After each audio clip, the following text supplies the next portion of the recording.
Good morning, people. We are in the chicken shed. I will flip the camera around and get their morning water swapped out and everything. Hello, chickies. Come on.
It's time for a fresh layer of bedding.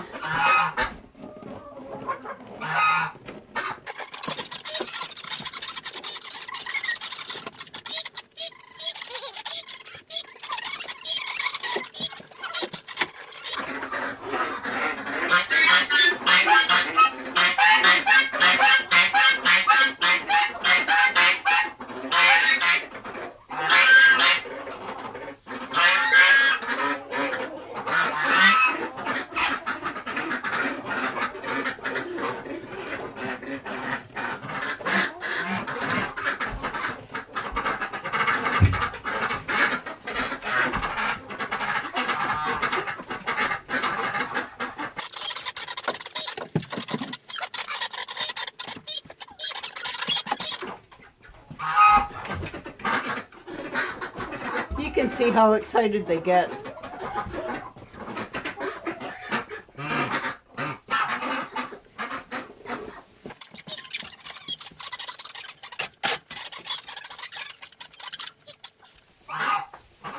Guys, that's what you're up against.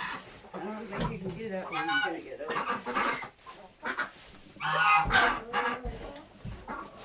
Kind of show you a couple of things. One is their doorway is pretty much almost plugged with snow from outside, so we have to clear part of their pen.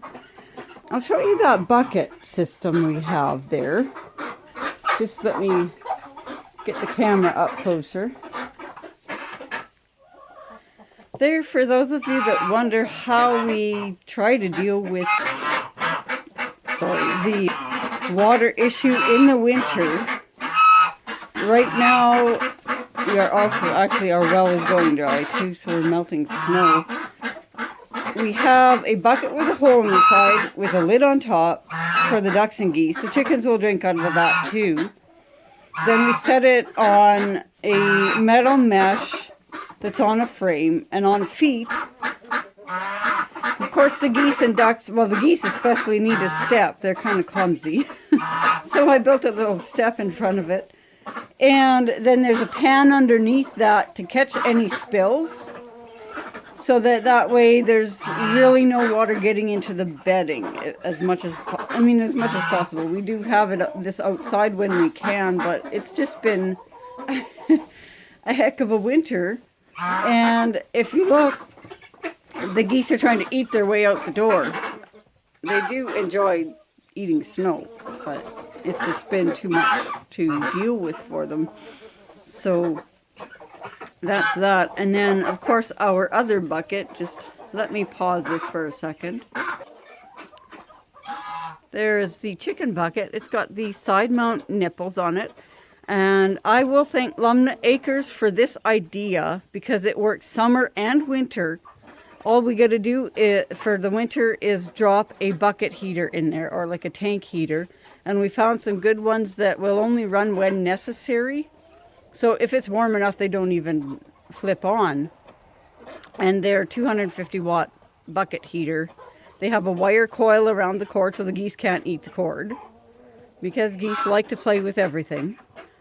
So it works for us. We've tried not to use power where we could all winter, but now with having to melt snow for water, we are having to use that just to conserve the water so we're not throwing out ice that can be melted down.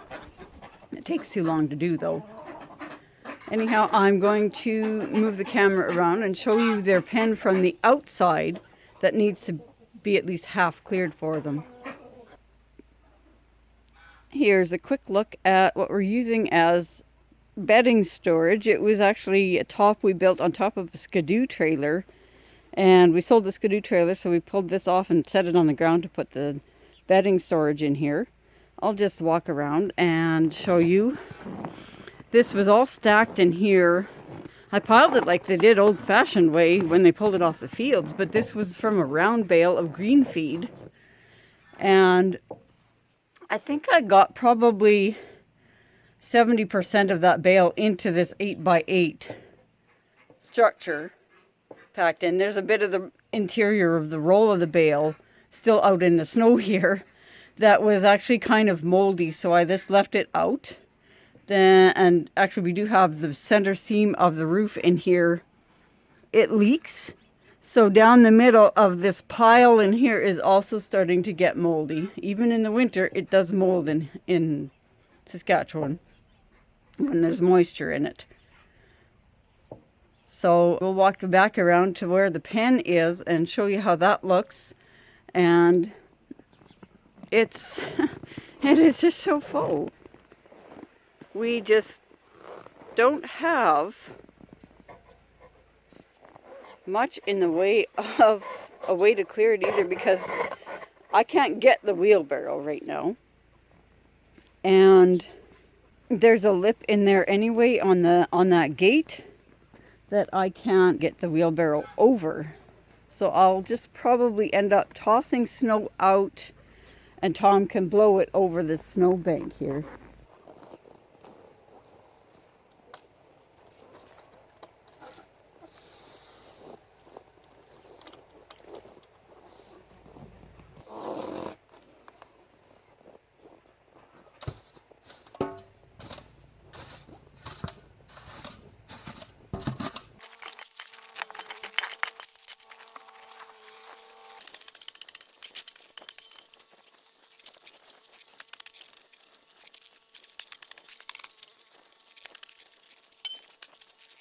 We're almost there, guys. Let's see how they behave when I get this door open for them.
Well, they weren't terribly excited, but they finally got out. I had to make them go.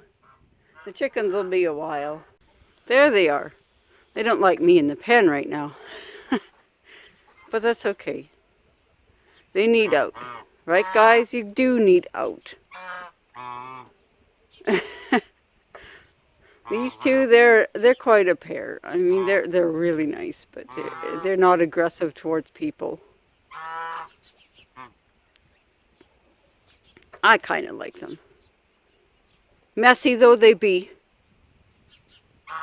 But we introduce you to the cats, of which we have many. That old tortie in the middle of that bunch is the matriarch. We inherited her with the place. And according to the original owner, she would be about 18 right now. And all of these came originally from, they're all descended from her. That little black one just jumped in the house is actually her baby from October. We did give away the sister to that one, the little tortie, just a couple of days ago. Hey everybody, I mentioned something about having problems with our well right now. Show you how we're dealing with that at the moment. This would be how we're dealing with it. It's, let me see if I can zoom out. Nope, that's as far as I can get. But yeah, you pack them pails as hard as you can with snow. Right now it's not hard to do because you've got that really hard snow. And you melt it on the wood stove, and then at least you got some water for flushing toilets, watering birds or cats or whatever. I mean, it may come to cleaning it up a bit to do dishes and stuff. I don't know. It's not the first time we've done this. Let's put it that way. And you just deal with it as it comes. Well, everybody, in spite of the water troubles, I did make bread today. I managed to do, well, this is half of the pile of dishes I had. And 1 load of laundry. So that just shows that you can get something done if you manage the water correctly. Out of about 5 packed buckets of snow, we've got, I think, probably 12 gallons left for the day. We'll probably grab another bucket or 2. It's life with a shallow well that is at the end of its lifespan, because it should have been done much deeper back in the day. Anyhow, thanks for watching. Like, share, subscribe, and we will see you again.